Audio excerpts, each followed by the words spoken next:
الحمدللہ والصلاة والسلام علی رسول اللہ وعلی آلہ وصحبہ اجمعین، اما بعد، اعوذ باللہ من الشیطان الرجیم، بسم اللہ الرحمن الرحیم۔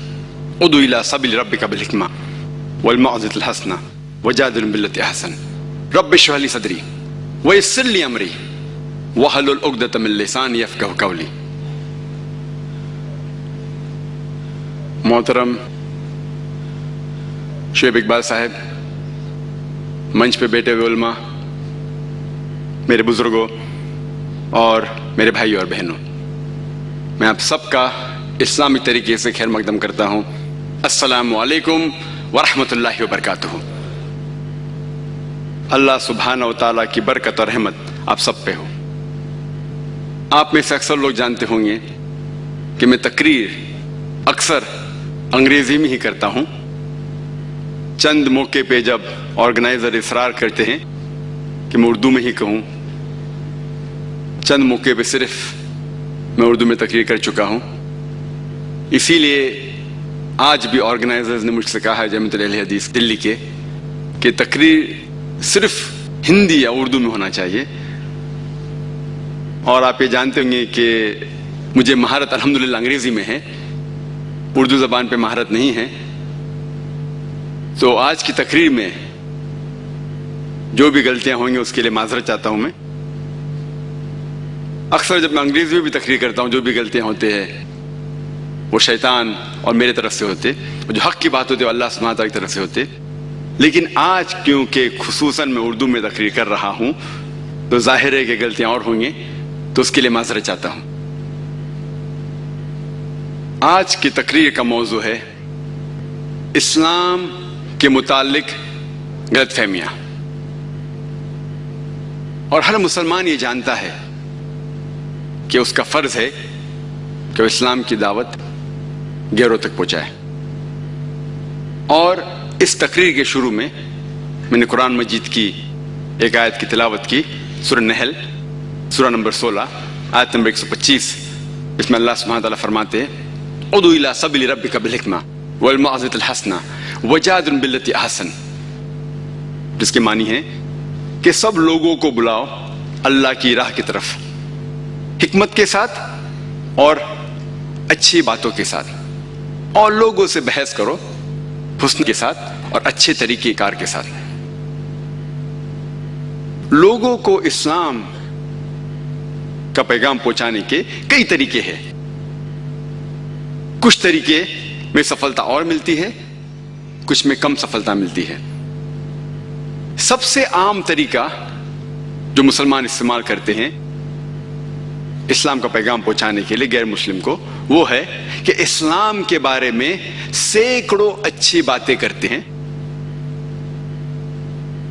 یہ طریقہ بھی ایک طریقہ ہے جو صحیح ہے، لیکن عام طور پہ اگر کوئی غیر مسلم سے آپ اسلام کے بارے میں سینکڑوں اچھی باتیں کرتے ہیں اور مان لو مثال کے طور پہ کہ وہ ان باتوں کو قبول کرتا ہے، پھر بھی اس غیر مسلم کے دماغ میں یہ سوال رہے گا اور وہ شاید کہیں گا ٹھیک ہے اسلام میں اچھی باتیں ہیں، لیکن آپ وہی مسلم ہیں، وہی مسلمان ہیں جو فنڈامنٹلسٹ ہے، جو بنیاد پرست ہے، جو ٹیررسٹ ہے۔ آپ وہی مسلمان ہیں جو ایک سے زیادہ شادی کرتا ہے، ایک سے زیادہ بیوی رکھتا ہے۔ آپ وہی مسلمان ہیں جس نے اپنا دین تلوار کے بل پر پھیلایا۔ یہ چند باتیں جو اس کے دماغ میں ہیں وہ اسے اسلام کی اچھائیاں قبول کرنے سے روکتی ہے۔ اسی لیے جب بھی میں کوئی بھی غیر مسلم سے ملتا ہوں، میں پہلا سوال اس سے کرتا ہوں کہ آپ کو اسلام میں کیا غلط لگتا ہے، آپ کے پاس اسلام کے خلاف کیا چیزیں، اور میں اسے مطمئن کرتا ہوں کہ اس کے علم کے حساب سے، بھلے اسے علم میڈیا کے ذریعے ملا یا کتابوں کے ذریعے ملا، صحیح یا غلط، جو بھی علم اس غیر مسلم کے پاس ہے، میں اس سے پہلا سوال پوچھتا ہوں آپ کو اسلام سے کیا ناراضگی ہے، آپ کو اسلام کے متعلق کیا چیز آپ کو غلط لگتی ہے، اور میں اسے مطمئن کرتا ہوں کہ وہ اسلام کے خلاف بھی بات کر سکتا ہے، قرآن کے خلاف بھی بات کر سکتا ہے، اور جب وہ مطمئن ہو جاتا ہے تو وہ غیر مسلم 2 یا 3 سوالات اسلام کے متعلق کرتا ہے۔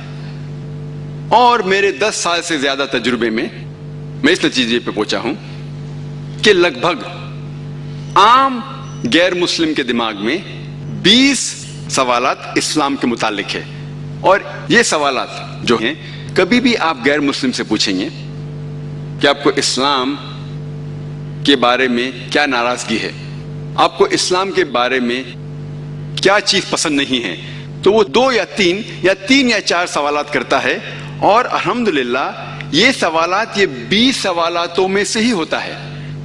90% یہ 3 یا 4 سوال جو کریں گے غیر مسلم، یہ 20 سوالات کے اندر سے ہی ہوتا ہے۔